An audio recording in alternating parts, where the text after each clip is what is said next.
دیکھیے قرآن میں ایک واقعہ میں آپ کو سنا دوں، میرے دماغ میں ابھی بیٹھا ہوا ہے تو میں کہوں اپنے دل سے اتار ہی دوں میں آپ کے سامنے واقعہ۔ ہوتا یہ ہے کہ رسول صلی اللہ علیہ وسلم کے پاس ایک صحابیہ آتی ہیں، عورت ہے، بچوں کے ساتھ اپنے روتی ہوئی آتی ہیں، خولہ نام ہے ان کا۔ ابن عاشور کہتے ہیں شاید ان کا نام خویلہ تھا یا خولہ تھا، وہ بات اہم نہیں۔ آئی روتی ہوئی کہتی ہے میرا شوہر مجھ سے بہت غصہ کر رہا ہے، وہ بھی صحابی، دونوں مسلمان، بہت غصہ کرتا ہے مجھ پہ، آج اس نے اتنا غصہ کیا مجھ پہ، مجھ سے اس نے زہار کر لیا۔ زہار عربی میں کہتے ہیں جب شوہر غصے میں آ کے اپنی بیوی سے کہے آج کے دن سے تم میری ماں کی طرح ہو، کہنے کا مقصد یہ ہے کہ میں تمہارے ساتھ اب تو میں چھوؤں گا بھی نہیں، تمہاری طرف اس طرح میں دیکھوں گا بھی نہیں، اب تو جب میں تمہارے بارے میں سوچوں گا تو میں ایسے سوچوں گا جیسے اپنی ماں کے بارے میں سوچ رہا ہوں، سوال ہی پیدا نہیں ہوتا میں تمہارے قریب جاؤں۔ یہ جاہلوں کے ہاں جاہلی دور میں طلاق تھی، جہالت کی طلاق کیا تھی؟ آج کے دن سے تم میری ماں کی طرح ہو، اسے کہتے ہیں وہار۔ اب یہ صحابہ جو ہیں جو مسلمان ہوئے ہیں، صدیوں سے ان کا ایک اور کلچر چلا آ رہا ہے، وہ ایک دم سے تھوڑی غائب ہو جائے گا۔ میاں بیوی میں جھگڑا ہوا، ان کا ٹیمپریچر کچھ زیادہ ہوا، انہوں نے کہہ دیا آج سے تم میری ماں ہو۔ اب وہ روتی بھی آ گئی رسول صلی اللہ علیہ وسلم کے پاس کہ انہوں نے کیا کہہ دیا، میرے تو چھوٹے چھوٹے بچے ہیں، ان ضممتہم الیہ ضاعوا وان ضممتہم الی جاعوا۔ اگر دیکھیں اگر طلاق ہو گئی ہے واقعی تو کسٹڈی کا معاملہ ہے نا، بچے کس کے پاس ہوں گے؟ یا تو شوہر کے پاس ہوں گے یا بیوی کے پاس ہوں گے۔ وہ کہتی ہیں آکے بیچاری کہتی ہیں رضی اللہ عنہا دیکھیں اگر آپ نے ان بچوں کو اس کے ساتھ ڈال دیا تو بچے مر جائیں گے، اس کو تو بچوں کا خیال کرنا نہیں آتا، وہ 1 گھنٹہ نہیں سنبھال سکتا، وہ زندگی بھر کیا سنبھالے گا، اور اگر آپ میرے پاس چھوڑ دیں تو بھوکے مر جائیں گے، میں کہاں کماتی ہوں، کماتا تو وہ ہے، کیا کروں میں؟ رسول صلی اللہ علیہ وسلم نے کہا کہ دیکھو جہاں تک میرا علم ہے، جہاں تک وہ کلچر کا تعلق ہے، جب تک اللہ تعالیٰ نے اس کلچر میں کوئی چیز حرام نہیں کر دی، رسول نے اپنی طرف سے کسی چیز کو حرام نہیں کیا، حرمتی علیہ، دیکھو جہاں تک میرا تعلق ہے تمہیں اس کے نزدیک نہیں جانا چاہیے ابھی، جہاں تک میرا علم ہے۔ پھر رونا شروع کر دیا، آواز اونچی کرنی شروع کر دی، دھاڑے مارنے شروع کر دی، بچے بھی سامنے رو رہے ہیں، نہیں مجھے اور کوئی جواب دیں، اور کوئی جواب دیں، اور کوئی جواب۔ اب دیکھو رسول صلی اللہ علیہ وسلم کے سامنے آواز اونچی کرنا کوئی چھوٹی بات نہیں ہے، آیات آ چکی ہیں۔ وہ دوسری آیات کیا ہے کہ وَلَا تَجْهَرُوا لَهُ بِالْقَوْلِ، اپنی آواز کو رسول صلی اللہ علیہ وسلم کے سامنے ان کو پکارتے ہوئے اپنی آواز اونچی مت کرنا، یہاں تک کہ ان کا مبارک نام لیتے ہوئے بھی اپنی آواز اونچی مت کرنا، أَن تَحْبَطَ أَعْمَالُكُمْ وَأَنْتُمْ لَا تَشْعُرُونَ، اگر تم نے اپنی آواز اونچی کی، کیونکہ وہ کچھ اس وقت کے پینڈو جسے عرابی کہتے ہیں، اس وقت کے پنڈ کے لوگ جب آئے تھے رسول صلی اللہ علیہ وسلم کے پاس، ان کو زیادہ شہری تمیز نہیں تھی، باہر کھڑے ہوئے رسول صلی اللہ علیہ وسلم کے اپارٹمنٹ میں کھڑے ہو کے کہتے ہیں یا محمد اخرج علینا، محمد ذرا باہر آنا، کچھ سوال تھے آپ کے لیے۔ رسول اللہ نہیں کہا، محمد کہا۔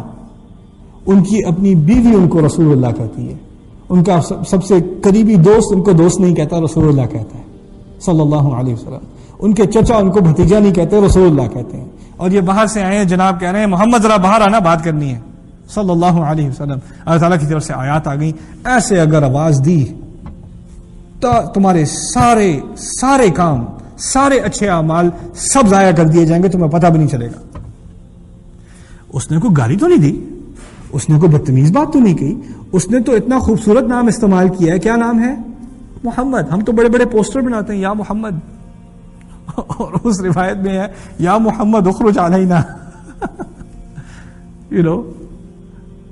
آیات آ گئی کہ دیکھو تم رسول سے اس طرح بات نہیں کر سکتے۔ وَاعْلَمُوا أَنَّ فِيكُمْ رَسُولَ اللَّهِ، یہ اچھی طرح جان لو تمہارے درمیان اللہ کے رسول ہیں، کوئی ایسی میسی شخصیت نہیں ہے۔ تو اب یہ بات سمجھنے کے بعد اب اس خولہ کے قصے میں واپس آئیے، یہ عورت اب اونچی آواز کر کے رسول صلی اللہ علیہ وسلم سے جھگڑے پہ اتر آئی ہے، نہیں مجھے بتائیں، آپ چھوڑ نہیں رہی پیچھا۔ رسول صلی اللہ علیہ وسلم کہتے ہیں ما عندی لکی شیء، میرے پاس تمہارے لیے کچھ بھی نہیں ہے۔ اب سمجھنے کی کوشش کیجئے کیوں کچھ نہیں ہے، اگر چاہتے تو کہہ سکتے تھے کچھ، کیوں کچھ نہیں ہے؟ کیونکہ وہ قاضی ہیں، جج ہیں، جج کے لیے ایک طرف کا کیس سن کر ججمنٹ دے دینا غلط ہے۔ اگر آپ نے ججمنٹ دینی ہے، کوئی رود ہو بھی رہا ہو، لیکن آپ کو دونوں طرف کی بات سننے سے پہلے کیس کی ججمنٹ نہیں دینی۔ انہوں نے کتنی طرف کی بات سنی تھی؟ ایک طرف، بیوی کی بات سن دی، شوہر نہیں آیا۔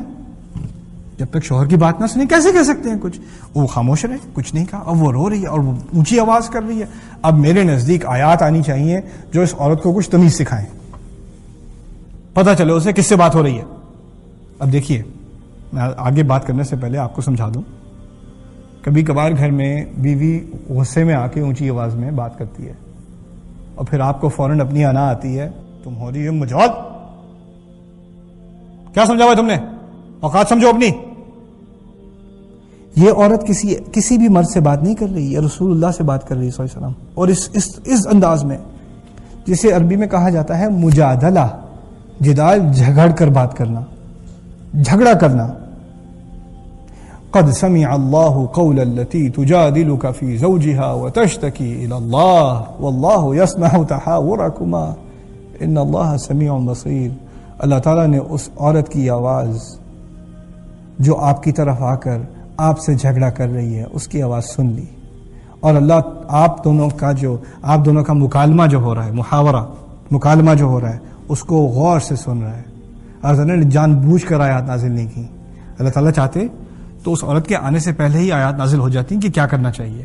یہ سارا جھگڑا ہونا تھا, یہ دنیا کو دکھانا تھا, یہ ہر مسلمان کو دکھانا تھا کہ اگر عورت کے ساتھ گھر میں مارا بھی نہیں, الفاظ کی زیادتی ہے نا, ہاتھ کی زیادتی نہیں ہے, پٹائی کی زیادتی نہیں, یہ تو صرف الفاظ کی زیادتی ہے.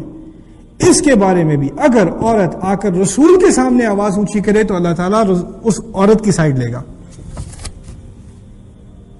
یہ دیکھیے, آپ سمجھنے کی کوشش کیجیے اب یہ کون سا دین ہے اور ہمارے گھروں میں کون سا دین ہے, کون سا اسلام ہے یار.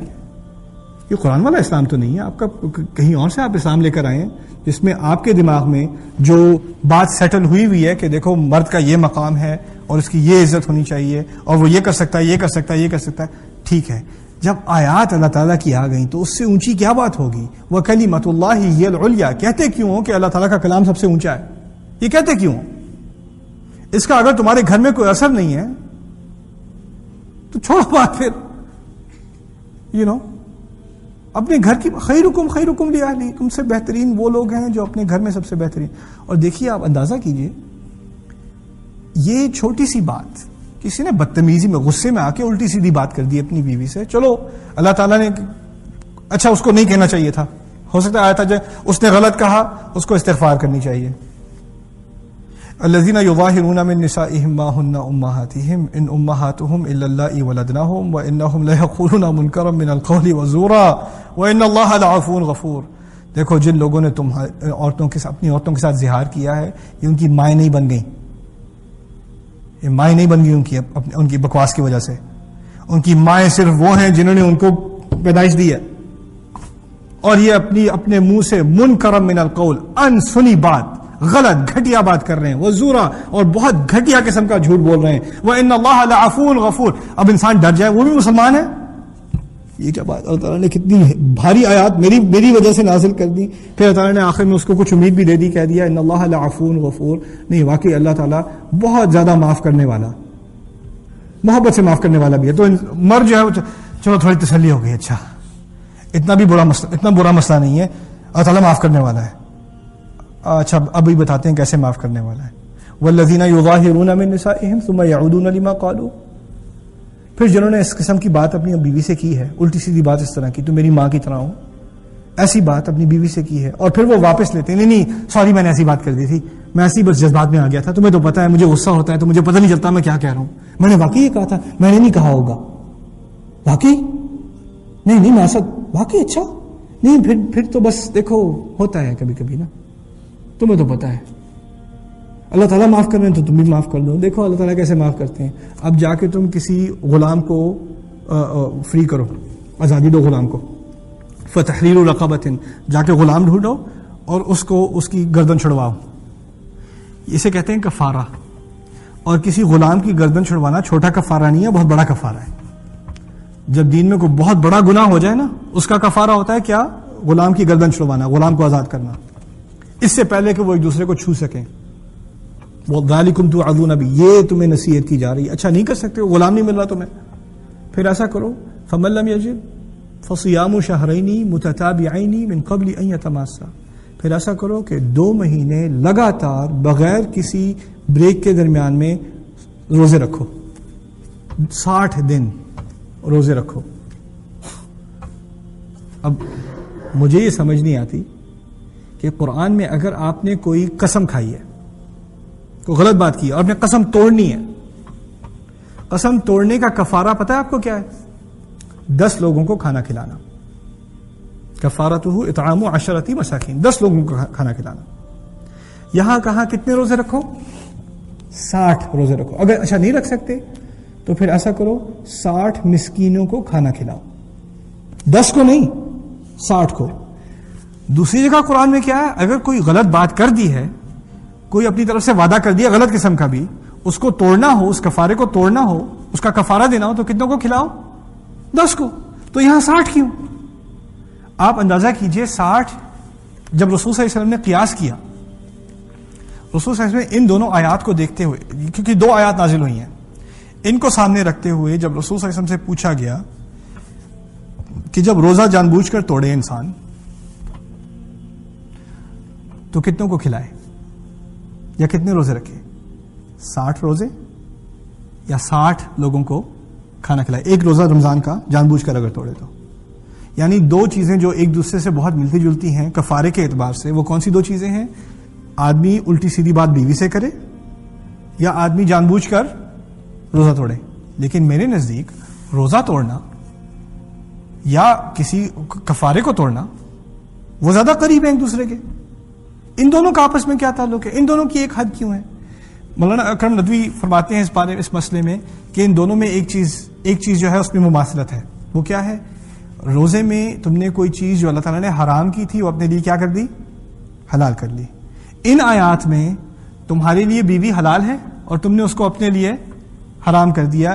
کسی حلال چیز کو حرام کرنا یا کسی حرام چیز کو حلال کرنا تمہاری جرت کیسے ہوئی؟ یہ صرف اللہ تعالیٰ کرتا ہے، اور تم یہ کرو گے تو اس کا کفارہ بڑا ہوتا ہے.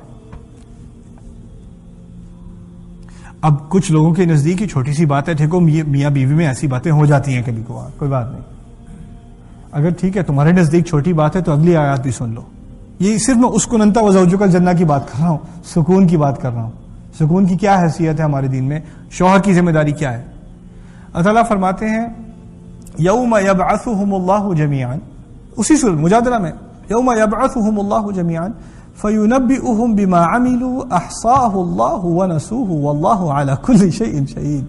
اس دن جب وہ ان تمام کو اکٹھا کرے گا، کھڑا کرے گا، اور پھر وہ ان کو ان چیزوں کے بارے میں بتائے گا جن کو اللہ تعالیٰ نے خوب ریکارڈ کیا ہوا تھا اور وہ بھول گئے تھے.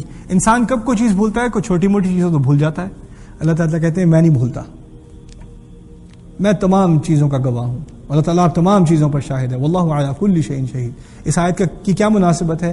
کچھ لوگوں کے نزدیک ایسی بات گھر میں جب اننیسیسری قسم کا غصہ کرے شوہر، ابیوز کرے، یا سائیکولوجیکل ابیوز ہو یا فزیکل ابیوز ہو، اس کو کچھ بھی نہ سمجھے، یہ تو میرا حق ہے، یہ نہیں کرتے تو اور کیا سمجھا ہوا ہے، ورنہ سر پہ چڑھ جاتی ہیں عورتیں، پتہ ہے.